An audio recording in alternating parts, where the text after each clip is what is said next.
A lot of products say they're clean, but what does that really mean? At Ritual, we have very high standards for what clean really means. Like for our best-selling essential prenatal multivitamin, which is heavy metal tested, clean label project certified, and GMO-free. It features key mom-to-baby ingredients like folate for neural tube support, choline for baby's brain development, and omega-3 for brain and vision support. But our high standards don't stop there.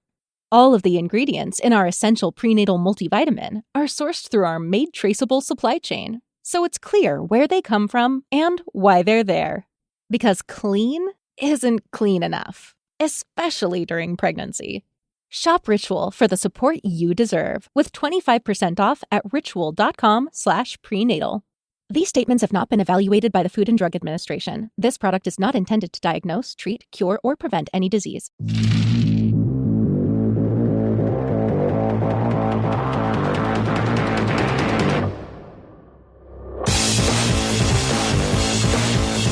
Welcome to Critical Hit, a Major Spoilers podcast. Thank you so much for downloading and checking us out this week. I hate corporate meetings, Kevin. And that's one thing that I can tell you that I hate. And the next thing that I hate is when somehow you go into a corporate meeting and you come out with a task that you really don't want to do. They call them action items. They do. What's the action item this week? On Critical Hit. Well, at least action item has action in it, right? Yeah, right. I'm ready for some action. There's rolling some initiative. Get some adventure items. Last time On Critical Hit. I already went. You guys had gone to the corporate headquarters of Doctor and Scramble, where you spoke with the. Sorry. That joke is me every time. I forgot to mute. Sorry. No problem. Your corporate overlords, that is to say sponsors, as they are the owners of the Space Suds brand, amongst many others. And so they have a bit of an issue that you guys were going to help them with, which is that they have a rogue creative on the loose within their corporate research cube, their R&D cube. And so if you guys would help them with that, your understanding from the meeting after the meeting, then they would be willing to entertain your proposal of them, backing you to get into the wild card, to basically start a grassroots, that is to say, AstroTurf campaign for you guys to get a wild card spot to get back into Drifters. That's not convoluted at all, right? Everybody can follow that. Yeah, sure. Essentially, what we're going to do is we're going to verify our key performance indicators and eliminate any outliers so that at the point that they do reapportion any excess resources vis-a-vis ongoing projects, that we can be moved from a parking lot into a plus delta where we would then be, measured for our positives. And of course, there are no negatives. So, yeah, that would be a thing. Yeah, that's what happens when you make me speak corporate speak, Kevin. I was going to say I did this. I'm sorry. That's funny because I thought we were going to D&D our way to success, basically. I have something you want. Go do something for me. All right, let's do it. See, D&D is nothing but a capitalistic ploy to subdue the masses. Sorry. Please don't add us. Thank you, I'm sorry, Mr. Shapiro. I know. I'm sorry. Bob is still on his radicalization. Oh, okay. Oh, yeah, that was for sure. He's wearing the my shake revolver. Yep, exactly. So we've got a tranquilizer because we're not supposed to kill this creative, right? That's right. You have a giant thing to stick it with, and we can't let it touch us because then we get all hopped up on its goofballs. Well, I think it'll rewrite our DNA. Oh, right. Do we have DNA? Yeah. Yeah. Our androids are organic. Well, but he was asking about Amu, but Amu certainly has DNA. Oh, yeah. And androids are semi-organic. They're highly, highly cybernetic, but there are DNA parts to you. Yeah, there's some sort of, slorg in the middle of No. Quentin. If you bust open Quentin like a happy fun ball, you'll He's got find a some sword. nougat center. Yeah. Oh, I assumed it was cork. I was thinking more like Gallagher with a watermelon. I'm thinking it's actually chocolate covered pretzels. Delicious. Yeah, right there in the middle. Do we have a plan for this? Yeah, Have you know, we that's ever an had interesting one? question. So I'll go ahead and set the scene for you guys. You are being led by Zox, the person who basically, after having to buy stimulant shots for the rest of the meeting for being late, he's the assistant director of security incident management, and Zox is the person who then explained everything to you, as it seems like he's the only one who's actually dealing with this. And after he kind of hopped around, leading you guys to the R&D cube, he's mentioned that the area is sealed, but it's only a matter of time before it thinks up something that could penetrate our shielding. So, Do you have yeah, cameras in there to monitor the situation? it's taking control of the cameras. Many of them were knocked out. Would those cameras be accessible via translate Wi-Fi into future? Oh, like a local infosphere connection? Well, you could try when you're inside. We keep there's no in and out from within the cube, because otherwise it might be able to scramble our systems. All right. So we come. How do we let you know when we're done? Just Come back to this thing. We do have limited visibility into this room. okay. All right. Well, good luck. Thank you. All right. Thanks. Who's got the syringe? I think you gave it to Amu because Amu. he was like the only person who was proficient in syringe. In injection weapons, they call them. Yeah, this has obedience serum, but it is not like a small handheld syringe. It is like one of those, giant ones they stab into your back. Like an epidural. Yes, epidural. There is like a little, whenever you want, there's like a little antechamber that they have, which is, like a docking rectangle that they connect to the giant R&D cube. And then they'll leave that connected, and they'll be able to see through like their little force field into that small section of the cube that they're letting you into. Anybody need to make any preparations? Restrooms are over there. I pull out my plasma rifle, give it a cock. I'm ready. Okay. I will do the same thing. Actually, I'll switch it out to my cryopike. Is there any other access point into the cube? Are there vents? No. Okay. There are force fields surrounding the entire cube. Okay. It should have plenty of oxygen and water and food, depending on how long you're in there. Could you briefly allow us access to a vent? No. By that, if it's there's literally nothing we can do to give you that access. We don't connect vents to the cube. Okay. Yeah, so we'd have to do it once we get inside. All right. Oh, there's all sorts of things inside, but not that connect to outside. There's power sources inside, there's ventilation, scientific equipment, computers. Yeah, Also, if I'm not mistaken, you said there were other people in there as well? Oh, yeah, several of our staff are trapped in there as well. They Yeah. might have already been I was contaminated. Yeah.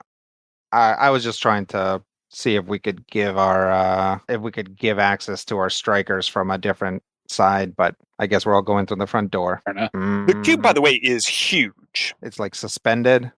Mm-hmm. So this is all part of this massive, gleaming white,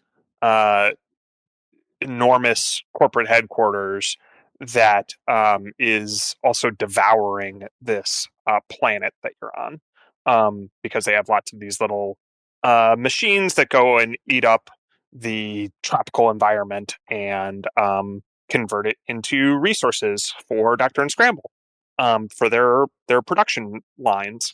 But this cube itself is, maybe half a kilometer wide. Wow. And it's a cube, so same height and length. So it's like that distance, but cubed.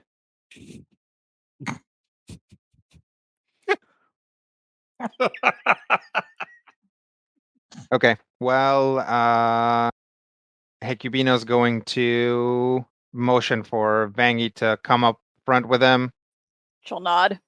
and then start heading in. Actually, it's probably, now that I think about it, half a kilometer is only like 500, like it's only roughly 5 football fields. So it's probably more like a kilometer. Okay. Well, that's almost twice as much. Yeah. And then cube that. All right. Cube. So you guys are lined up. Remind me, what's the marching order? You could easily fit 2 abreast here, no problem. Probably 3. Certainly Vangi, and I think it was Vangi and Hecubino in the front. Yeah. And then probably let's keep Critic and the back, since they're the only ones that have like a reasonable stealth score. Critic and who? Bob. Yeah, that's cool. Which leaves Amu and Quentin in the middle. Apparently so. Can I shoot over their shoulders if they're like? Oh yeah, for sure. Okay, good, because I'll do that. Worst case scenario, you hit their shoulder. It's fine. That's fine. They won't even notice.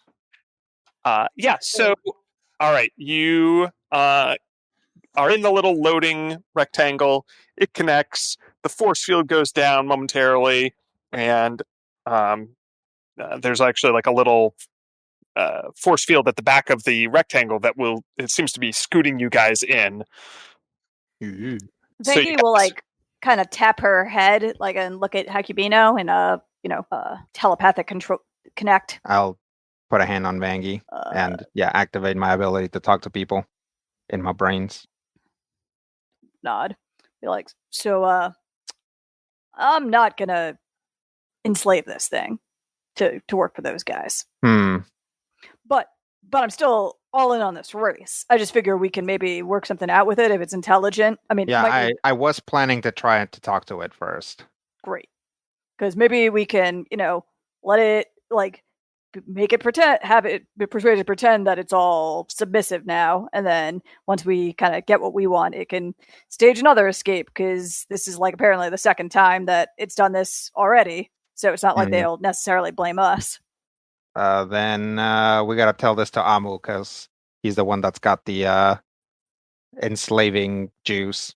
Yeah, we'll probably have time, because considering that they said they don't have cameras everywhere. Yep. So all of that communication takes place in a mere instant due to the magic of Mind Link, which does actually say that you can convey about 10 minutes worth of information with a mere touch. Wow. Well, there you go. And then you guys are scooted along by the force field. At this point, involuntarily, it will just automatically succeed at its bull rush, being a force field, at pushing you into the room. And by the way, it's not enslaving juice; it's obedience serum. Oh, I was sorry. I forgot. Tomato, potato. I forgot that this was a name brand joint. I was thinking it's a generic brand. TM. So you guys are pushed in, and for a moment, like the very near of this little entranceway looks similar to how it was before. These gleaming white walls, featureless, except just ahead of you, down the hall, you see that there starts to be tons of overgrowth coming from this little hallway. Just goes maybe a dozen meters down, and then empties out into some larger chamber, and there are vines and like flowers and all sorts of things growing into this hallway slightly. And rather than the kind of crisp although warm temperature that the Jabubnans keep their corporate headquarters at, with regular circulating air, now you're getting the kind of little bit more of a swamp-like musk coming off the air inside here. Hey, Amu, do we have to worry about any of these plants? Do I need to roll? Well, you can barely see, like the ones you can see from right here. No, but in general, yes, there are many dangerous plants. We don't see anything that's dangerous right now, but there are lots of dangerous plants out there. So okay. Good enough. Well, I'll move forward. Right. So you guys start heading in, and you quickly, exit this hallway and realize that most of the interior of the cube is open air. There are, uh, or at least as open as far as you can see, because inside it is a jungle. There are tall growing trees. There's vines crisscrossing all around you, and I mean thick vines, like thicker than Quentin around.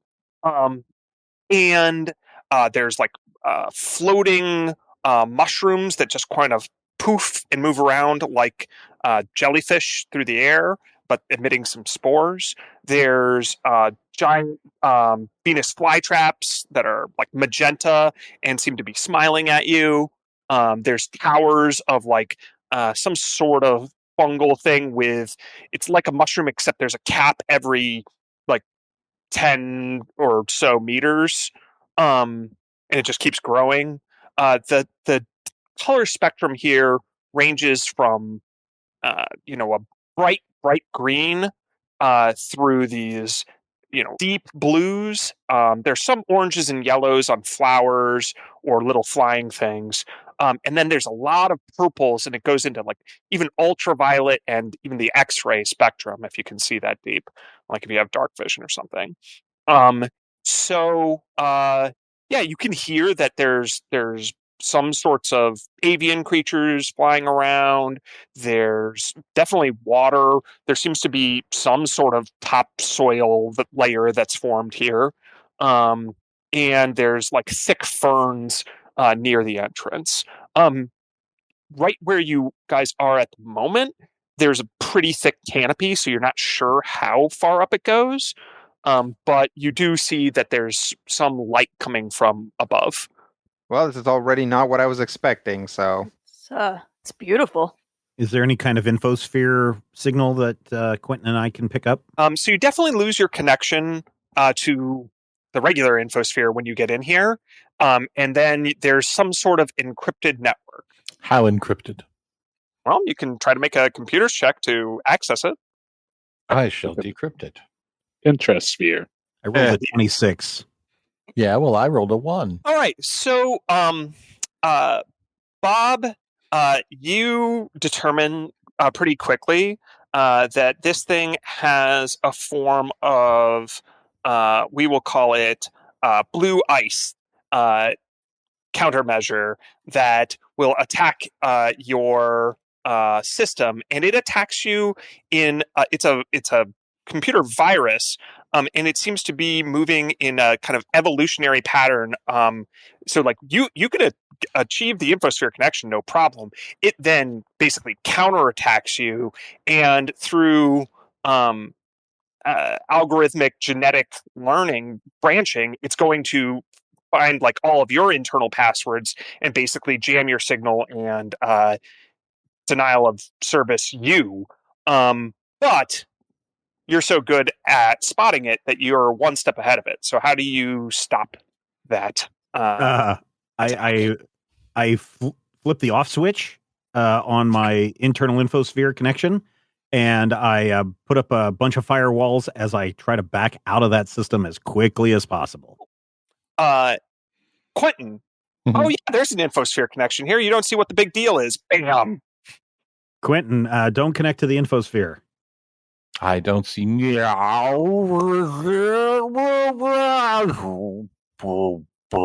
Plunk. So for a little while, your internal infosphere integration is down, Quentin, and you feel like you've lost, I don't know, your phone and your hand and part of your psyche all at the same time.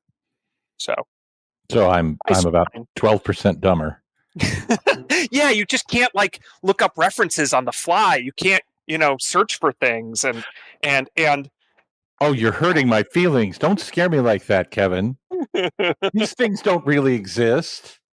Oh.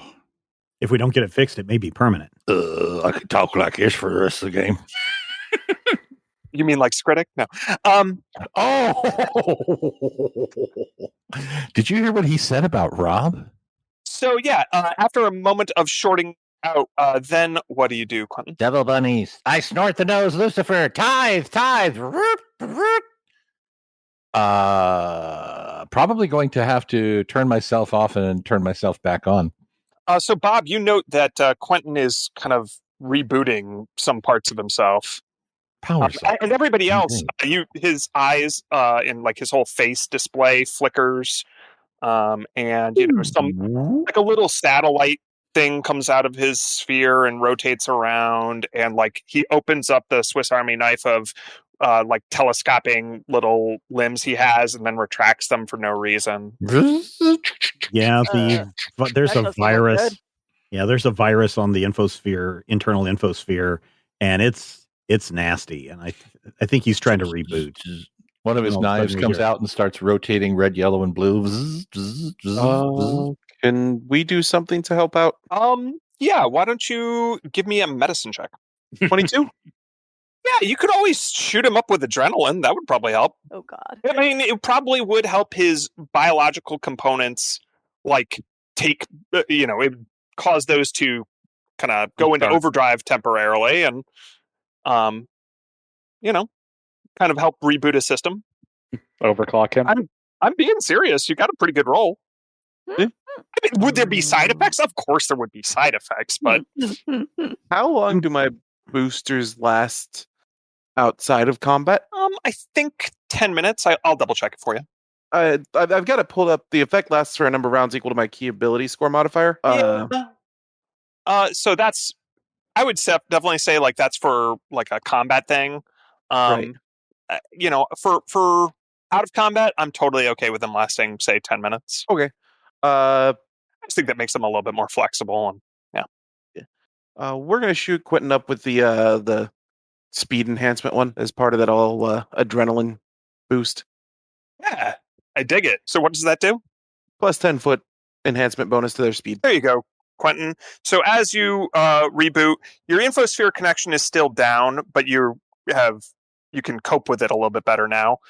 And you've been shot full of adrenaline that helped you reboot. Rebooting. I am TWKE4, Unit Labor Force 553. Why does the porridge bird lay his egg in the air? Accessing. Hello. You okay, buddy? Hello. I am a quantum enhanced titanium shell neurological and heuristic system for education and instruction. But please call me. We'll bonk him. Oh, yeah. Hello. I am a quantum enhanced titanium shell neurological and heuristic system for education and instruction. But please call me Quentin. Hey, Quentin. You remember where you are? We are currently in the hypercube, about to be murdered. All right, Oh, great. I was afraid we'd have to catch you up on a lot of stuff. All right, let's try not to don't connect to anything, Quentin. Agreed. This is Worker speaking. Hello. Anybody who is confident on your ability to move around on scene, go ahead and hide. Got it. I will slide quietly into the brush, kind of like Homer Simpson. And while we're not being actively attacked, but also probably can't be seen or heard from base, team co-captain dictate we're going to try to talk to this thing before we jab it. I'll stealth my way under a lizard or something. Understood. Hide under a mushroom. Just take the cap of a mushroom and put it on. Yes, hover around with a mushroom hat. So, by the way, Skritic, why don't you give me a survival check? Actually, anyone who wants to can give me a survival check. Anyone trained. And anyone who wants to can give me a life science check if you're trained. Only a 22. I'm trained in life science. Only a 22. I am not trained in life science, and I have to consider that. That should be Brian's official critical hit quote. Dang, only a 22. Also, only a pretty good. 22. Yeah, you guys have excellent mods. So, however, 22 is good enough to learn quite a good deal. So, you come at this from different angles. from Skritic survival being like, those spines are definitely dangerous and can be shot out at you. And I don't like the color of those spores. Probably shouldn't breathe those in. To Amu recognizing the exact species of that Venus flytrap monster, or the fact that these particular types of flowers, due to the unique dye capsules in their stamen, can actually shoot lasers out from their blossoms. So, to go to Hecubino's earlier question, are any of these things dangerous? Yes. So the answer is all of them. All Amu of them will are just- dangerous. Start pointing out the various flora. Oh boy. See, that's a Venusian beast trap. It may try to eat us. Those look like they're probably related to the death orchids of Ursus Prime. The ones on Ursus shoot lasers, so probably steer clear of those. Give them a wide berth. There are many more plants. Some of them are mobile. There's some type of basically think of it as like a hummingbird. It was crossed with like a scorpion. So basically, try not to touch anything. Well, I mean, there's like giant trees and vines that could probably support your weight and stuff like that. You're touching the ground right now. Oh, great. Now your shoes are infected. Full of hummingborpians. Didn't they tell you to check your shoes for hummingborpians? They have you like check the mirrors on the way out to make sure you don't have any stowaways. Yeah. I look at my boot. I stepped on a butterfly. This can't be good. We're not time We're traveling. not time traveling. I'm just saying its mate will probably sense the scent of its death and come after us. Oh no, those look like they're here just to propagate the Livaran orchids over there.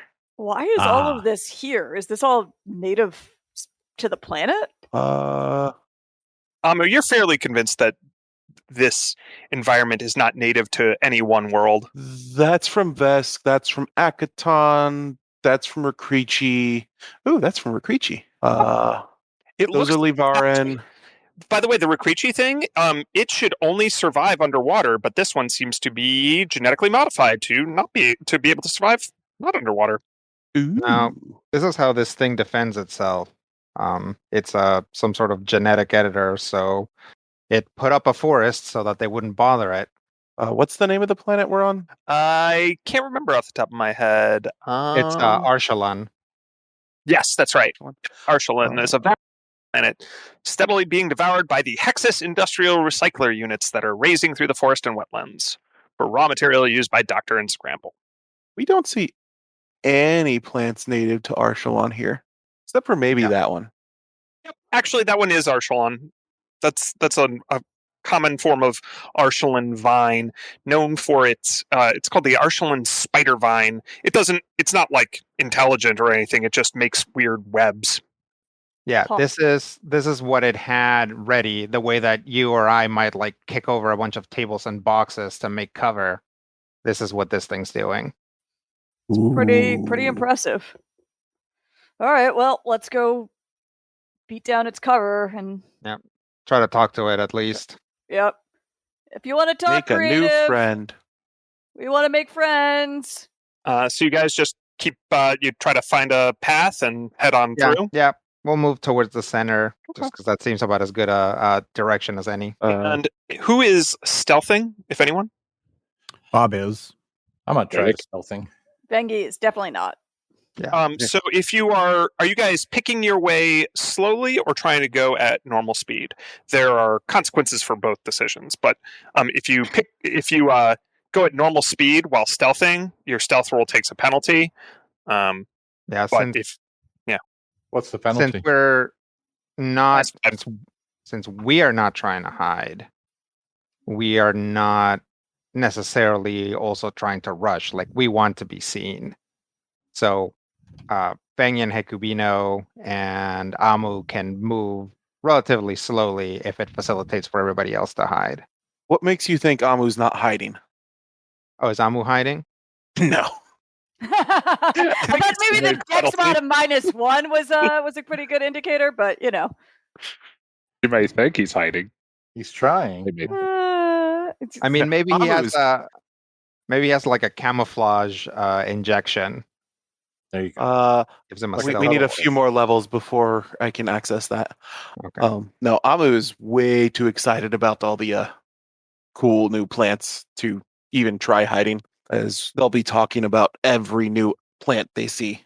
So we're getting a botany tour from Amu. Got it. Yep. And what terrible things it could do to your insides or outsides or both. Even better. So I know what Amu and I think Hecubino and Vangi are doing. What about Bob, Skritic, and Quentin? Yeah, I think I'm going to take it slow, just with all the everything here. Yep, I'm going to take it slow too. I'm going to sneak. You guys trying to stay near each other, or just take different routes, but also being sneaky? I was going to say I'm going to specifically take a different route. Yeah, split up. I'm going to try to stay within 10 meters of the main group. Sounds good. Is it so you can hear Amu point out all the deadly things? Yes, and catalog them in my exocortex. Skritic, you said you're taking it pretty slow and finding a different route. Cool. Mm-hmm. Quentin, what about you? I'm a float casual. All right. So we got the 4 guys grouped together in the middle, and then Bob and Skritic. Why don't you guys give me stealth checks? I'm stealthing too. 22 on stealth. Wait, you're stealthing with your float casual? Yes. Okay. Wow. Pretty good. Pretty good all around. Survival the first time, but then rolled disguising stealth himself for the as same one of those number. floating mushrooms. Wow. Yeah, you guys have all. I mean, there's a lot of cover and concealment here. So it's just a matter of how to pick your spot and move between them. But it's also helpful that the 3 guys in the center are making plenty of noise and are easy to track and are moving at a nice slow speed. You pick your way through. It's pretty densely overgrown after you get out of that initial hallway. So it's actually just slow going no matter what for a little bit until you get past some of the thick ferns. But then you get to like a little path where you can walk along some downed tree trunks and then some vines that are really, really thick. And then you get to see a little bit more past the initial canopy. And there are, first of all, there's like weird jellyfish creatures floating in the sky. There's some sort of pterosaur flying around. There's just a whole web of vines and lots of flowers that are blooming, sometimes with spikes, sometimes oozing ominously colored liquids. Ooh. Yeah, some of them smell like cotton candy and your first love, and you do anything to drink that sweet, sweet nectar. Oh wait, no, it's got some sort of weird pheromone. Probably should stay away from that. Oh, we're collecting some of that stuff. I smell. I don't think you understand how many samples Amu is going to come back with. Well, Amu's having a field day on this field trip. What were you saying, Hecubino? Oh, I smell sex and candy. Yeah. True. Yeah. Has anybody seen my chair? It smells like new cars smell to me. Oh, yep. There you go. New car and freedom. Yeah, and a little pine with the the window hanger. All right. So anyway, other floating things you see in the cube though are these rooms that seem to be set up connected to some of the walls. So I guess they're not technically floating, but there are either cubes or rectangles, not rectangles, rectangular prisms, whatever, that seem to hold office rooms, or you can't tell. Some of them are translucent, some of them are opaque and just white. But they seem to be not the rest of this wildlife. But none of them are ground level. They're all several stories up. Is there an obvious way to get up to them? No, you'll need to. There's vines and like trees and stuff, but not from where you are right this second. What about a floating robot? A floating robot only it like levitates just off the ground. He'd still need to climb just like any of you. He's just controlling his internal balance sensors differently. He doesn't have like the spell levitation or anything like that. He can only stay like a meter off the ground or maybe 2. What about a yeeted floating robot? Excuse me? What? I am not a soccer ball, sir. Yeah, you don't yeet a soccer ball. You kick a soccer ball. So is it going to like special? Is it going to dead end? Like if we're going vertically, like do we need to kind of go up? No, there's plenty of space to move around, and there's unlike in society at large, inside the cube, there's plenty of upward mobility. Wow. Oh wow. Yeah, no, but that's deep, ogre. Via these vines or these trees that are leaning up against each other, or some particularly enormous palm fronds, or maybe even some of these floating jellyfish that are non-toxic, or at least non-toxic to you.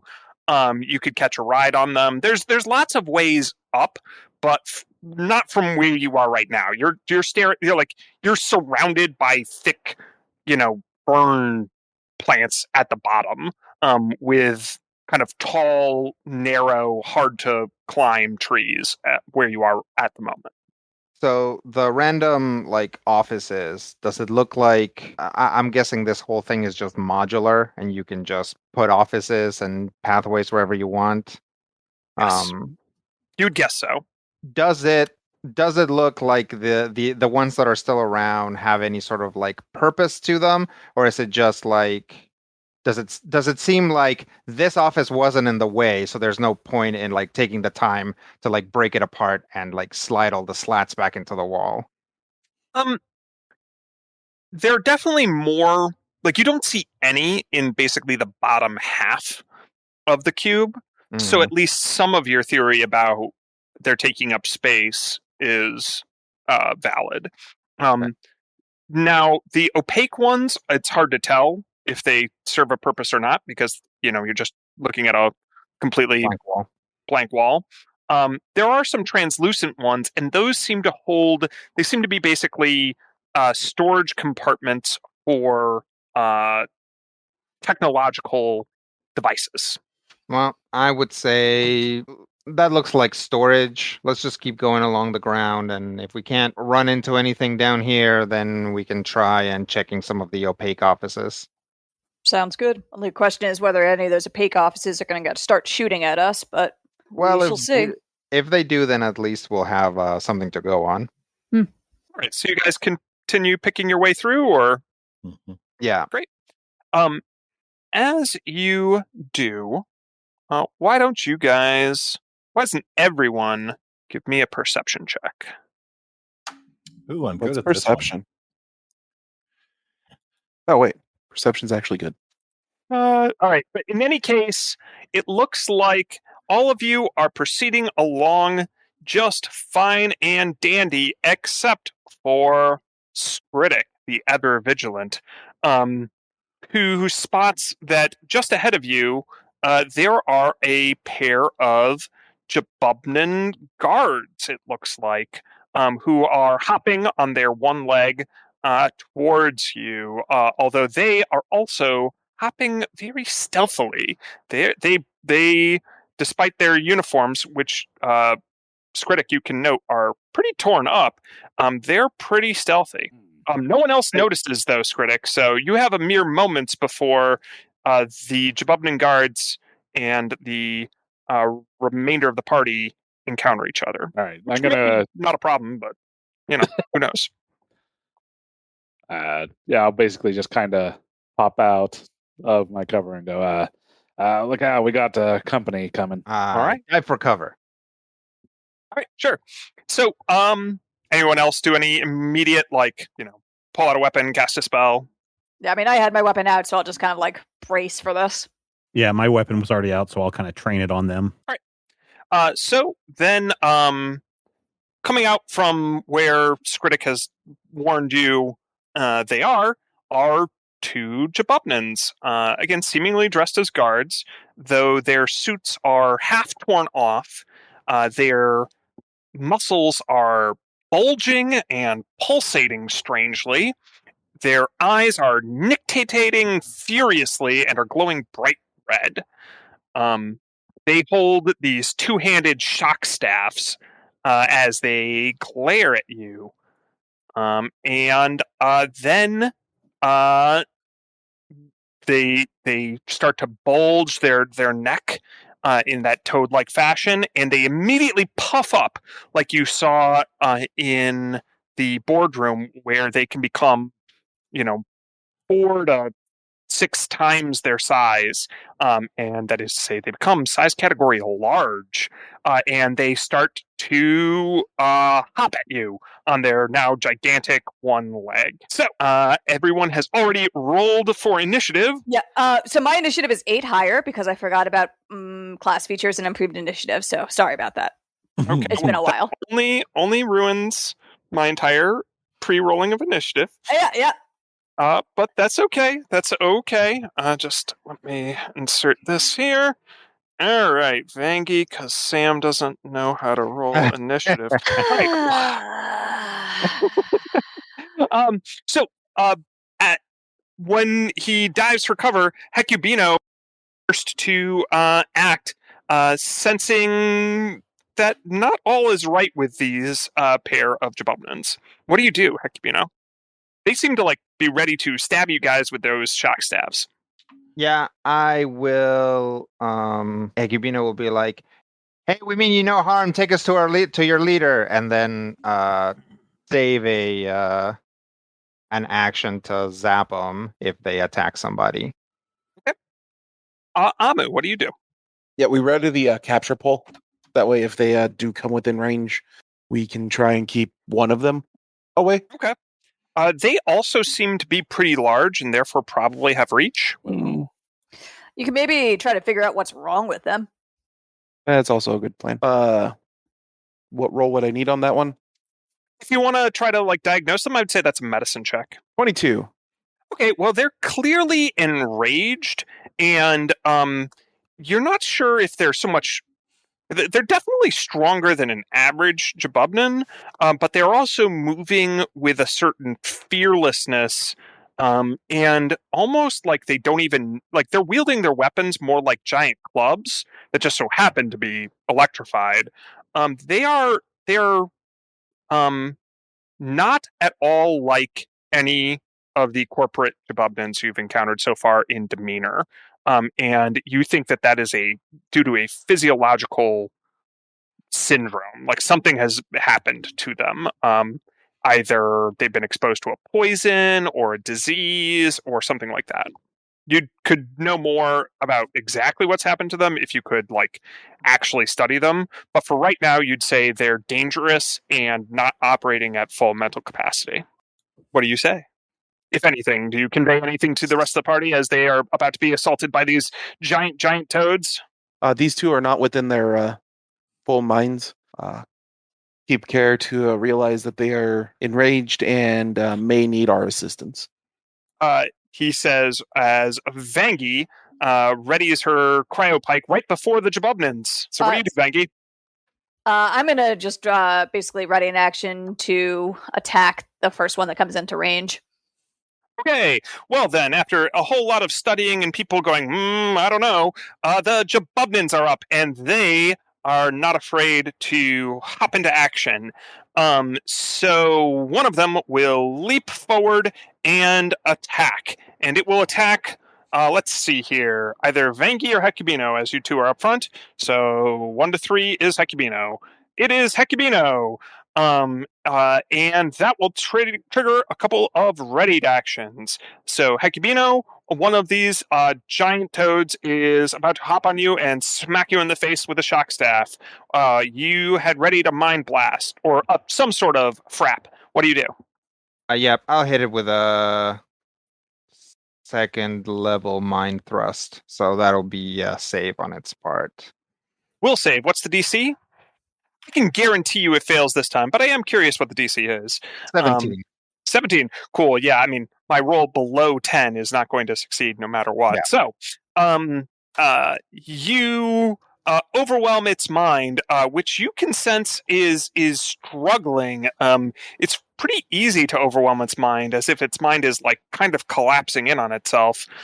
So, what do you overload its mind with?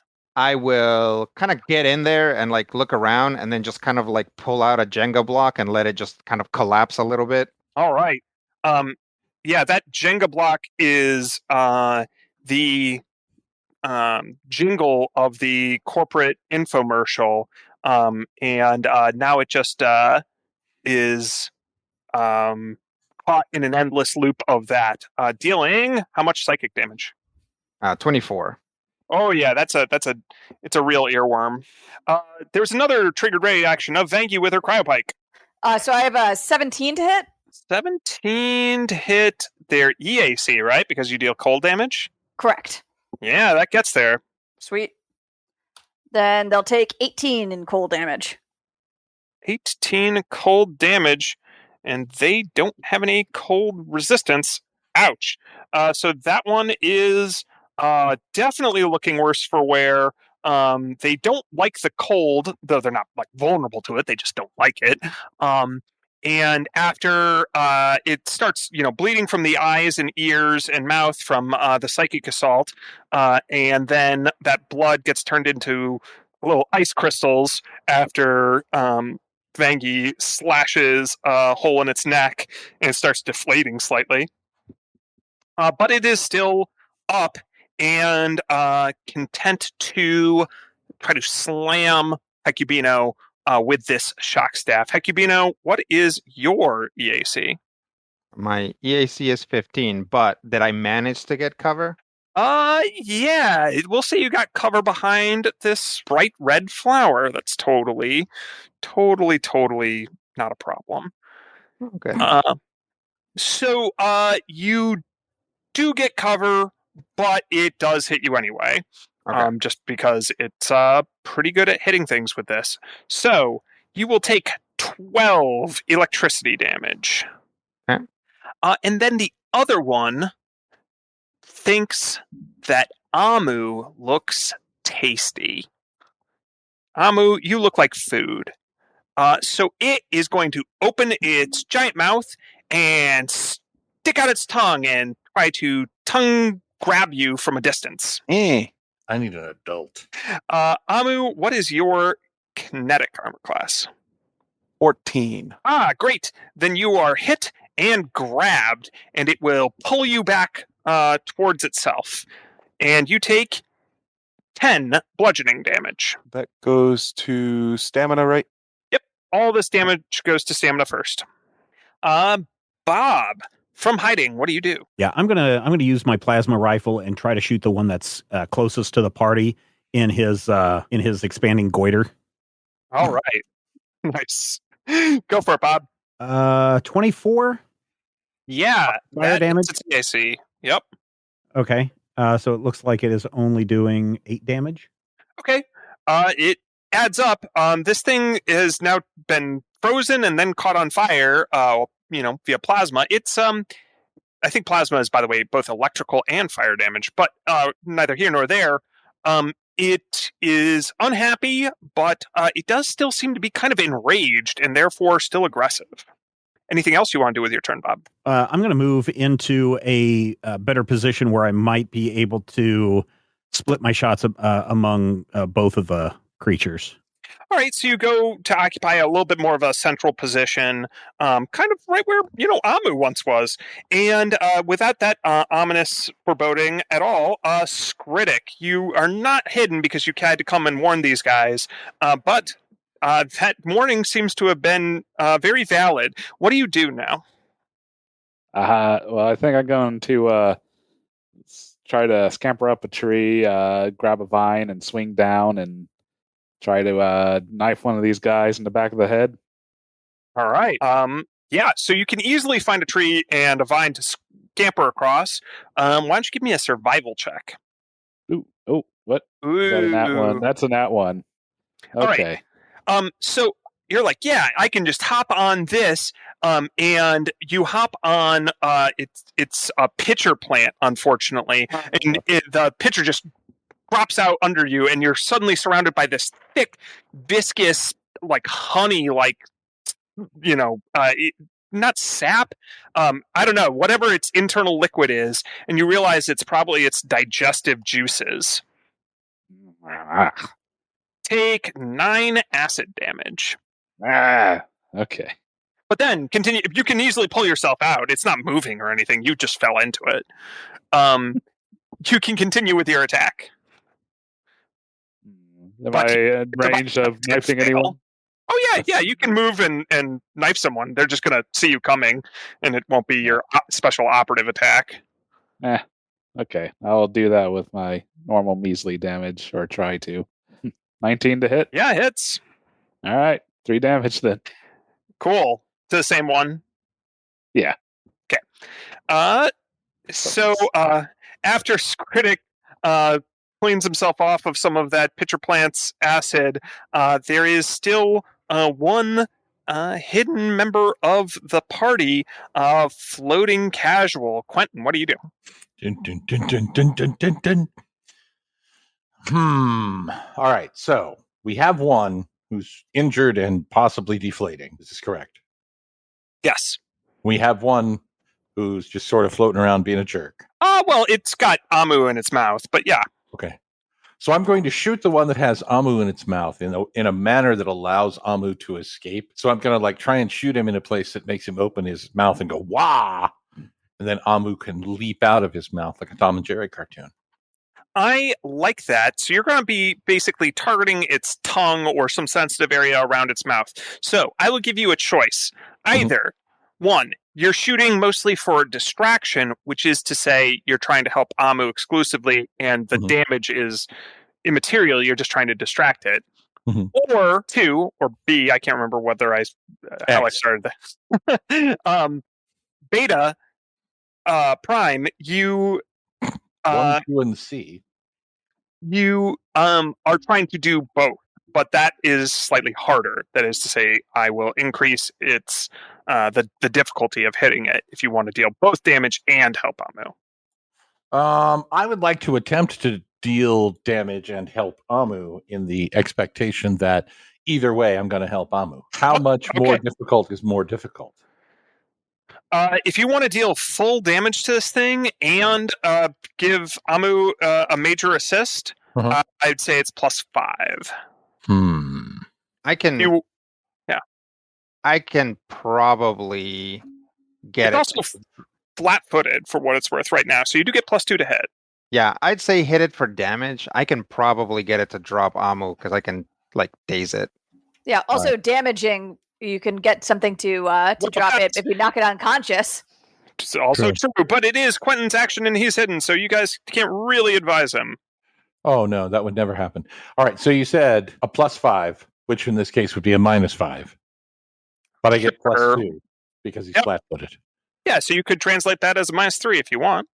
I could, but I could also do this. Wow, that's low.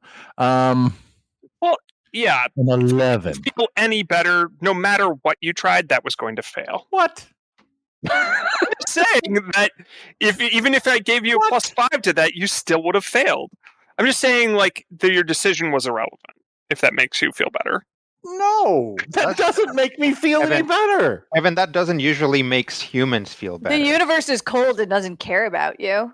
See, I find it very freeing. And 1,000 years, nobody's even going to care about this. Yeah. That's not true. People are going to dig this up and they're going to listen to this podcast and go, hey, that fat one sounds rad. Look at these nerds. Oh, thanks. Or maybe that rad one sounds fat. It's hard to say. I don't know. Say which fat one. Right. Exactly. So, Quentin tries to aim up the perfect shot, and then Hummingborpian comes into view, and he goes, no, and shoots wildly off into the vines. How do you say a curse word in binary? Yeah. So back around to Hecubino. I am going to. I'm guessing I'm within reach of the one that attacked me. Am I threatened? Like, am I within threat? How does that work? Yeah. Okay. I am. Am I able to shift out of that threat, or is it like right up on me? So it's right up on you for one, so it's pretty big. And then in Starfinder, the attacks of opportunity, it's a little simpler, which is kind of nice from other editions. There's only 3 cases that an AOO is going to come up, which is when an opponent moves out of a threatened space in any way other than guarded step, which is like a 5-foot step, as it's like a shift action from before, or withdrawing. And then if they otherwise make a ranged attack or cast a spell. So you could try a guarded step, but the problem is this thing is large. Right. So you think it probably has reach. Right. So a guarded step probably won't get you out of its reach. Okay. Now, you could always just move and just get hit with a shock staff, worst case scenario. Yeah, but I'd rather just cast the. Well, I guess then my spell would be. How do you cast defensively again? So in Starfinder, I don't think that's a thing. Let me double check. I could be totally wrong because Oh no, there's casting. I do remember.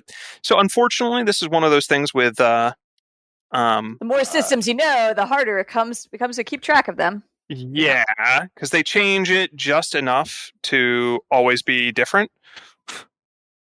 Especially when there are various iterations of the 3rd edition. Let's see. To successfully cast a spell, you must. Yeah. There is no cast defensively. That's right. I was right. Cool. But your spell won't get interrupted. You'll just get hit for damage. It's the worst case thing that happens. Oh, okay. So I just provoke an opportunity attack. Yep. Well, I don't have a lot of hit points, but I guess them's the breaks, and there's a chance they could miss. I am going to use a 1st level spell called Command on the one that has ammo. Okay. So what happens first? Attack of opportunity? First, it attacks. So what does it look like when you start to use your spell?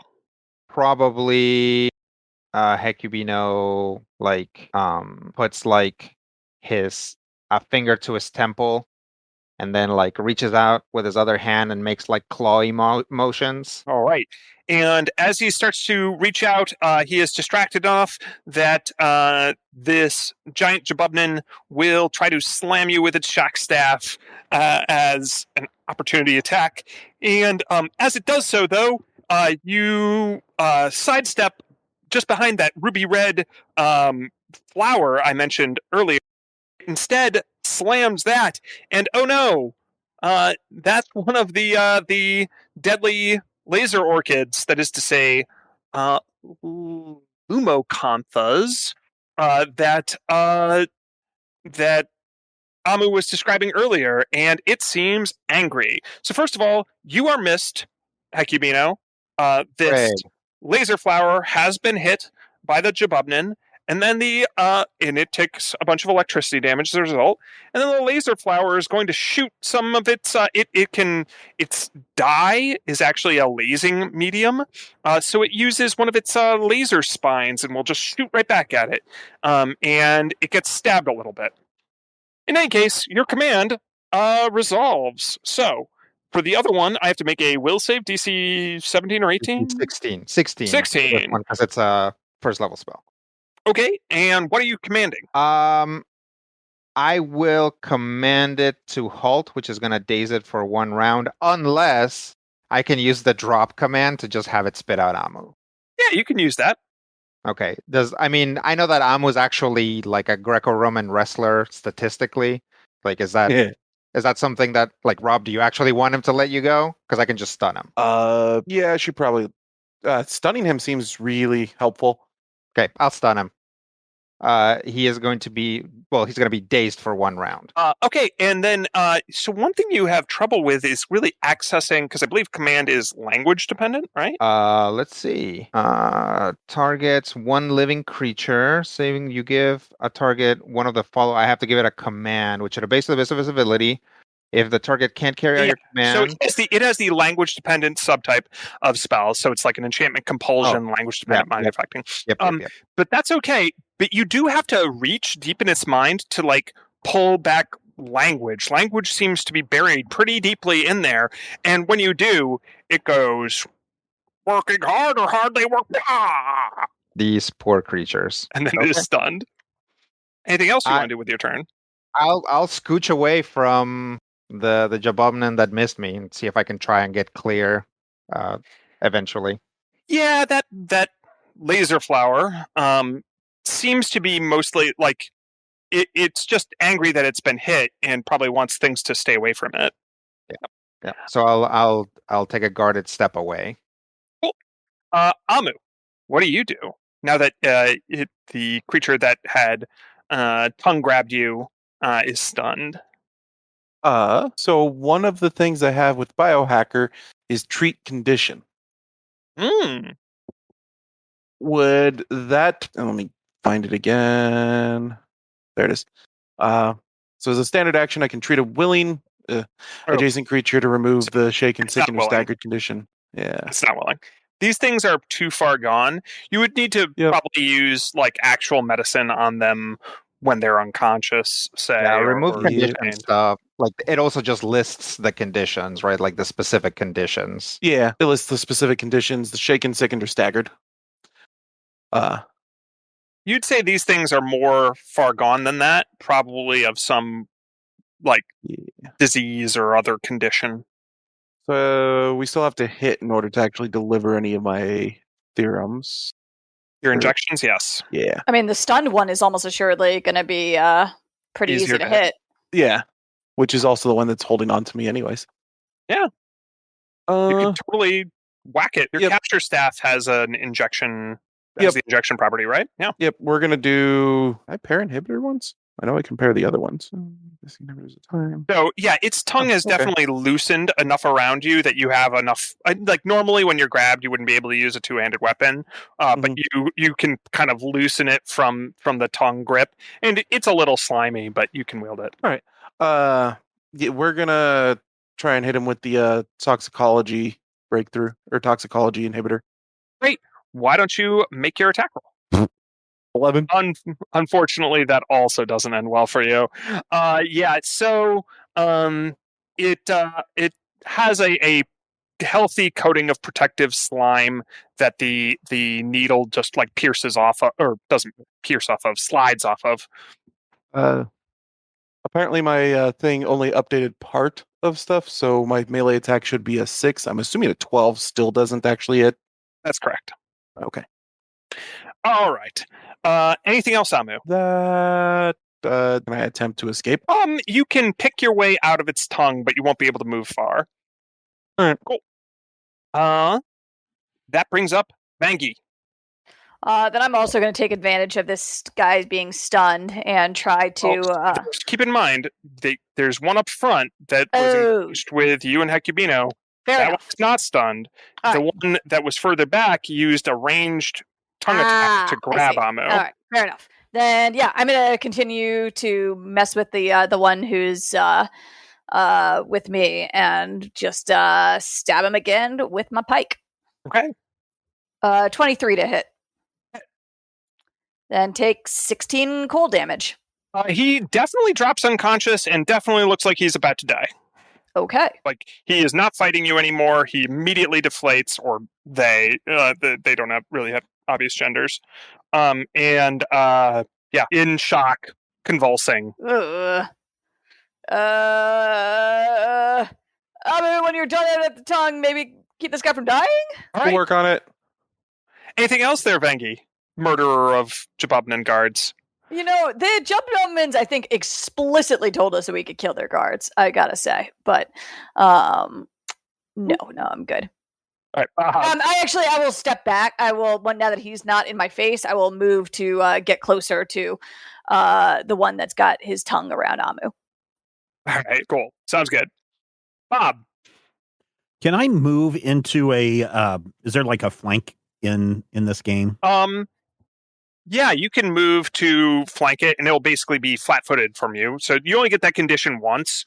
So it's not any more advantageous than striking a stunned opponent. Okay, so we're not. So we've agreed we're not going to kill these guys. You asked that to the group? Sure. Yeah. Let me just. Hey. Are we killing these guys? Are we taking them out? Not if you don't have to. Okay, then I will move around behind the one that has Amu, and again open fire with my plasma rifle. Yeah, that one's unhurt.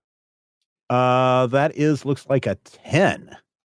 Yeah, that's not going to do it. A 10 is still not good enough to hit their even stunned EAC. It's again the Hummingborpians. They are a menace.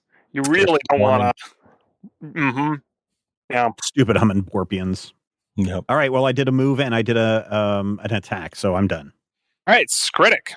I will rip a mushroom cap off of a tree and like frisbee it into the face of the remaining standing guy, and then try to follow it up with a slash low. Try to catch him it. there. Make a go ahead and give me a survival check there. I like that. All right. Oh, Ooh, good. 31. There you go. Yeah, it's perfect. It's one of those excellent like frisbee golf throws. It's just like perfectly on placement, and then it explodes into a bunch of spores. So this one is super distracted, and it's flat-footed from you as well. So go ahead and make your attack. 15 to hit. Well, plus the flat-footed. Yep, that will hit. All right, so 3 plus 18, so 21. 21 damage. Yeah, that packs a punch as you knife it. Where do you knife it, Skritic? I think I just kind of hamstring it more than anything. Yeah, and that's devastating for something with only one leg. Yeah. Oh, that hurt. Oh. I can't timber this thing. And if it's still standing, then I'll make it, I'm going to say off target. All right, great. So it will have a penalty to attack as well. Yep. Quentin, how do you follow that up? So he hamstringed it. That's right. That's how that. Yep. Yeah, that's how you conjugate that verb. So does it have an open wound on the back of its knee? I'm going to shoot it with my plasma rifle right in the open wound. All right. Go ahead and make your attack. That's going to hurt more because 26. Damn. Skrakow. Quentin knows two things: the internet and shooting. And he doesn't have the internet right now. He's all out of bubblegum. He's all out of internet. All right, go ahead and roll damage for your plasma rifle. Oh, let's see. 7,000 points. Do I get any bonus points for shooting it right in the wound? You do get the satisfaction of hitting it. How about 9 points of damage right in the wound? Nice. It takes it and is looking, pretty worse for wear after your and Skritic's sudden assault. Hecubino, your spell is fading because it only lasts one round, right? Sure. Yeah. Yep. But it definitely bought your companions time and saved Amu. After last round's performance like that, how do you follow it up? I am going. Quentin's probably recording. This is going to be released in the back episodes. Yeah. I'm just gonna try and let's see, where's my sheet?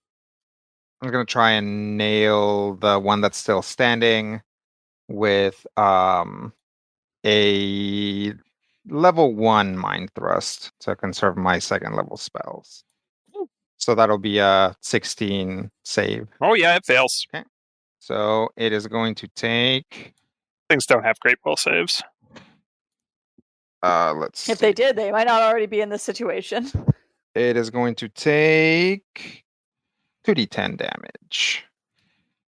50-10? So I'll. Wouldn't 50-10 be 60? For 9 damage. All right. And what do you overload its mind with? I will put the jingle that I got from the other one into this one's brain. Oh wait, no, that was the same one. I will. No, you definitely got the jingle from the other one because you did. Because that's right. That's right. That was my reflexive mind thrust. Yeah, I'll put that jingle into this one's brain. Yeah, it just gets caught up in the loop of it.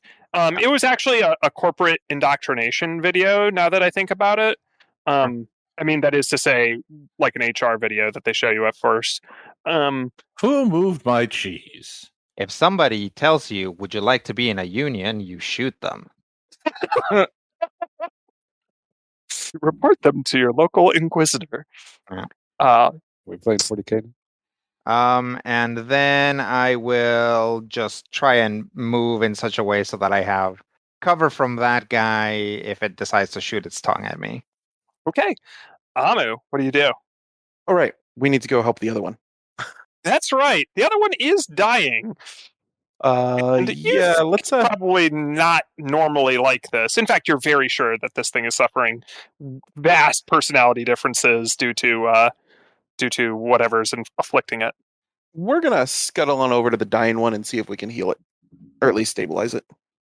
Okay, give me a quick medicine check. Actually, you know what? I think with your biohacker, you can automatically stabilize a dying creature as your standard action. Probably. You can just inject it and stabilize it. But why don't you give me a medicine check too, just to start the process of diagnosing it? 34. Yeah. Okay. So first of all, definitely no problem stabilizing it. It'd be nice sometimes if your allies pulled their punches, but here we are. Jabubnins do not like being lit on fire, having their brains exploded, and then being frozen and stabbed. But relatively few things do. Yeah. Anything else you do with your turn, Amu? We're say anything, or going to let everybody know that we've got this one stabilized, and then we're going to try and make it so this guy is between us and the one that's still aggro. Sure, no problem. So as Amu goes and cleans up your mess, Banky, what do you do now? Oh, I'm going to make another mess because I feel, less bad about it. I'm going to try to. How badly injured does this one look at this point? Well, it's the one of its eyes definitely ruptured when it started humming this weird tune. And so it's got one bulging, both its eyes are red because they're just red the color of like a tree frog, right? Mm-hmm. But one of them is you can see the veins in it, and its pupil is changing shape, and that eye is also half again the size of the other one, and looks like it's about to pop out, and there's blood coming from it. So you'd say bloodied. Yeah. All right. So I'm gonna try to basically hit it in its foot. Hopefully try to hit something not too vital, since Amu's got his hands full. And it's one foot it's also been hamstrung and plasma shot at. The one foot that keeps it upright. Sure, nothing vital. Go for it. Got a 27 to hit. Yeah, it is. Take 18 damage. All right, and it collapses. And after that, it is down, but not about to die. It's just in really bad shape. It kind of, whimpers to itself. There is no I in TEA. She'll briefly stow her pike and try to start making her own medicine check. It's not nearly as good as Amu's, but maybe it could help him for a bit while Amu's busy. We are out of initiative, by the way, now, so go ahead and make that medicine check. 15. Yeah, good enough. He was much more stable than the other one. He was further away from dying. So yeah. As soon as that guy is down, I will point at Skritic and be like, check for cameras or sensors. All right. And I will also look around to see if these guys were being monitored in some way. Skritic, why don't you give me a perception check, and then all of you guys around them can note that they still have some of their equipment, like those shock stabs for one, but also they have little wristband communicator data pad things. Ooh, let's steal them. Apparently it double tapped, so I'll go with the first and lower one, 18. And a 19 for Akibino looking around. Okay, so you guys do see some spying on you floating in the distance, but it's not a camera. Oh no. Ooh. It's this thing. Ah! It's a giant floating eye. That's very An eye, upsetting. man. That An eye this big, blood red, staring at me. It's green, not blood red. It is You about the can't size tell the of- difference. We do not mock people's disabilities on this show, ladies and gentlemen. It's all right. He didn't. He I'm doesn't cool. know. It's fine. It's fine. It is about the size of a basketball, and it's flying, though its wings do not look. They don't have feathers. They look like they're made out of, I don't know, skin and nerve endings. Not okay. Probably But they delicious. definitely seemed to be spying on you and are now flying off in the direction of one of those large rectangular prism blocks on this side of the wall. Offices. That gives us a direction at least. It Yep. does. Well, why don't we take a break in the action right here and say thank you, everyone, for joining us this week. We're going to be back next week. We're going to try to follow the floating eye. We're going to see if we can get this problem taken care of. My guess is there's going to be all sorts of other freakazoid things popping out of the woodwork. So come with us for the body horror and stay for the action and laughs next time on Critical Hit, where we're hoping that all of our dice rolls are critical hits.